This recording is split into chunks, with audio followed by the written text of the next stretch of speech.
She said the ring got in the way of work, that client's curiosity was a threat to the deal, that it was easier not to explain. He believed her, or pretended to, until one party photo turned his calm into silent vigilance. One glance, and everything cracked. A bare finger, a stranger's shoulder too close, and a smile that wasn't meant for him. He didn't cause a scene, didn't demand answers. He started piecing it together, calmly, coldly, methodically. The calendar, the secret profile, the messages where another man knew more about him than he ever should have. No shouting, just screenshots. No drama, just frozen accounts. Hello, my friend. I'm so glad you stopped by my channel. If you're here for the first time, don't forget to subscribe and share this video with your friends or family. It really helps my channel a lot. Please tell me in which city or country you watched this video. I value every one of your comments. So let's get started. At first, I didn't think much of it. Melina had always carried herself like a polished brand. Tailored suits, flawless hair, and a confidence that seemed to arrive before she did. Her work in luxury real estate demanded appearances not just as a detail, but as the whole package. Early in our relationship, she once said, "Buyers don't want reminders of someone else's life. They want a blank canvas. That's what I give them." So when I first noticed her not wearing her wedding ring at work, I let it go. We were only 6 months into being married. I figured she'd forgotten. One morning, as we were both getting ready, I brought it up lightly. "Hey, where's your ring?" She was mid-stroke with her mascara when she paused. "Oh, I leave it off during showings. It can be a distraction."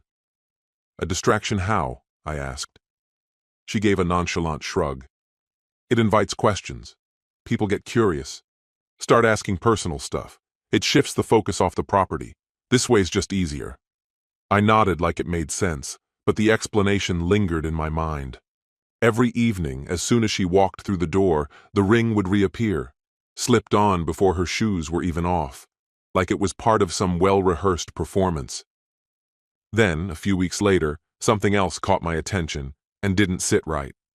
I was half watching a muted game on the TV and scrolling through Facebook when I noticed a public tag. A guy named Elias, maybe mid-30s, hair gelled back like a timeshare salesman, had tagged Melina in a rooftop group shot. The caption read, "Another killer night with our top closer. Melina's got all the boys wrapped around her finger, or maybe not." I tapped to expand the photo. 5 people in total, all men. Melina was in the middle, beaming with a cocktail in hand. Her ring finger, completely bare. But it wasn't just the missing ring. It was how she leaned toward one of the guys, closer than you'd expect from someone who simply forgot to accessorize. I didn't mention it. I stared at the screen and tried to convince myself it was just a networking event. But the next morning, when I watched her casually slip her ring off again before heading out, I didn't say anything. I just started paying attention. Once you catch one thing, everything else starts coming into view. It became obvious the missing ring wasn't an oversight. It was part of her routine. Each morning, without fail, Melina would remove the band, slide it into a small velvet pouch, and zip it into her handbag. Not just when she had showings, every workday. Always followed by a breezy, "Love you, babe," as she walked out the door. One morning, as she reached for her bag, I asked, "No tours today, right? So why not wear the ring?" Without hesitation, she replied, "Still better this way, keeps things clean." "Fair enough," I said. "Just wondering." She leaned in to kiss me goodbye, but there was a slight tension in her eyes, like I'd touched a nerve. That weekend, we went to a barbecue hosted by one of our college friends. Melina was in her element, lighting up conversations like she was born to entertain. Everyone seemed drawn to her, but I couldn't stop watching how she dodged questions about her marriage. When someone asked, she joked, "Oh, Gavin's the sentimental one. I just tag along." Later that week, I reached out to someone I barely knew from her previous firm, Tessa. We'd met at a couple of networking events. She'd recently moved to a different company. "Hey, Quick random question, I typed. When you and Melina worked together, did she usually wear a wedding ring? Tessa replied almost instantly. Honestly? Don't think so. Didn't even realize she was married until I saw your Instagram. A second message followed soon after. Why do you ask? I told her I was just curious. She didn't push, but she added one last comment. Melina's always been sharp with appearances. She could read any room and tailor herself to it. That line stuck with me. It echoed in my mind all evening. Later, while she stirred dinner at the stove, I leaned against the kitchen counter and asked, "Is it common for other agents at your firm to leave their rings off? Or is that just your thing?" She didn't look up. Are we doing this now? I'm just asking. She set the spoon down carefully. Gavin, what's this about? I met her eyes. I just want to understand where we stand. That's all. She sighed and pressed her fingers to her temples. If you think something's wrong, just say it. But I didn't. I didn't need to. About a month before the wedding, I'd synced our digital calendars to stay on top of the planning. I'd forgotten all about it, until one night when a notification popped up on my iPad. Dinner, Ocean Bar, 6:30 p.m., N. I hadn't been invited to dinner. I scrolled further through the calendar. More entries. Lunch, Terrace Cafe, N. Client tour, Loft Condo, N. Always just the initial. Always during or right after work hours. I didn't bring it up. I waited. The next morning, while she was in the shower, I opened her laptop. None of her usual logins were active, but there was a second Instagram account, registered under her maiden name, a private profile. As I scrolled through her messages, one conversation immediately jumped out. Noah called her. This wasn't harmless banter or innocent texting. It was frequent, familiar, and ongoing, planning meetups, chatting into the early hours, constantly checking in. Some of the exchanges flirted with impropriety. Others obliterated the line completely. He wasn't just a business contact. He knew her daily habits, the layout of our home, even things about me he never should have known.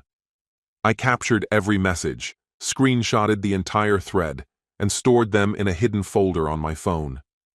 Then I erased any trace of my presence, closed her laptop exactly as I'd found it, and walked away.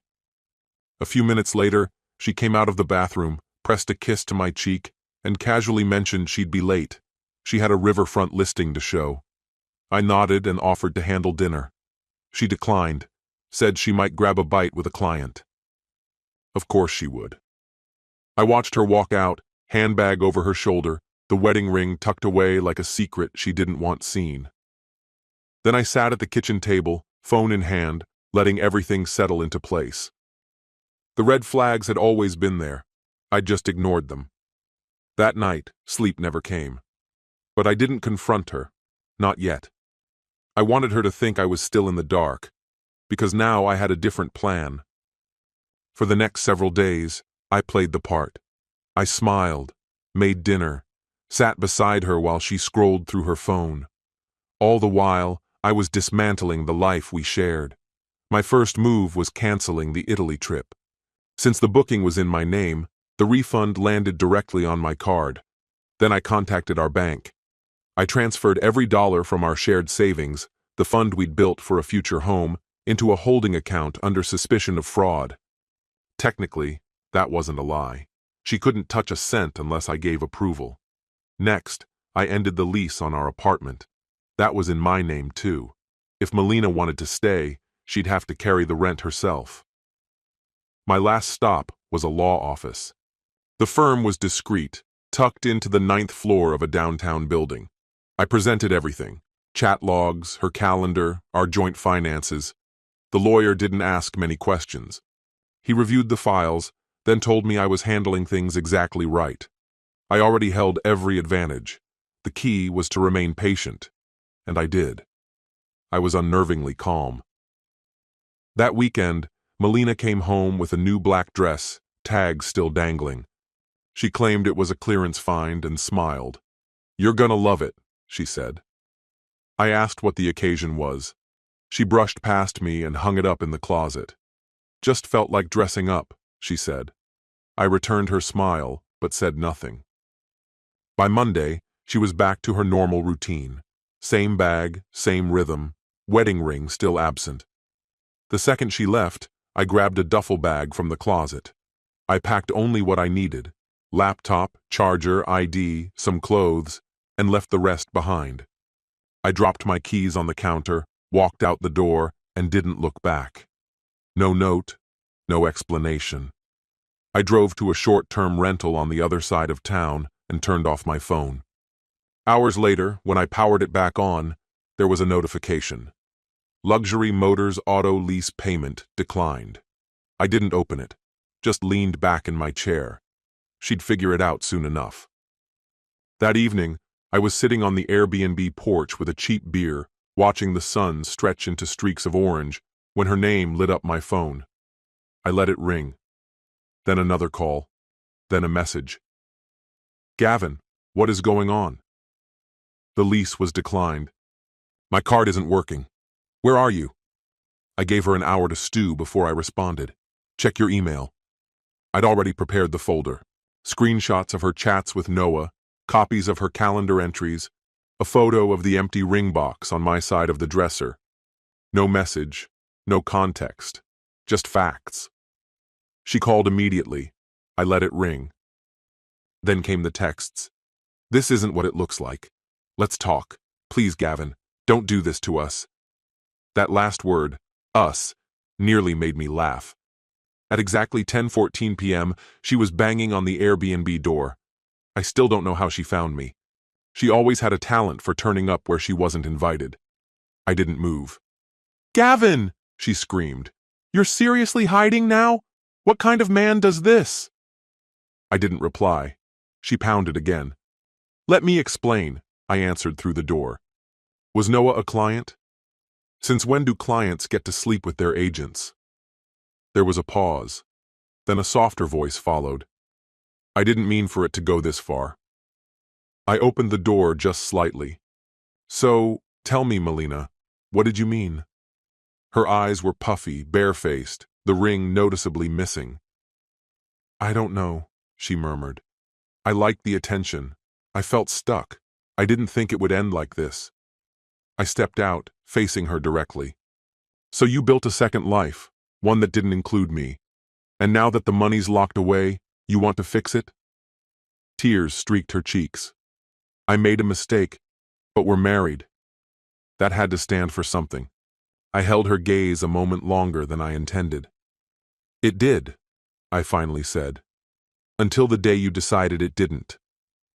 Then I turned my back, stepped inside, and closed the door behind me. She never came knocking again.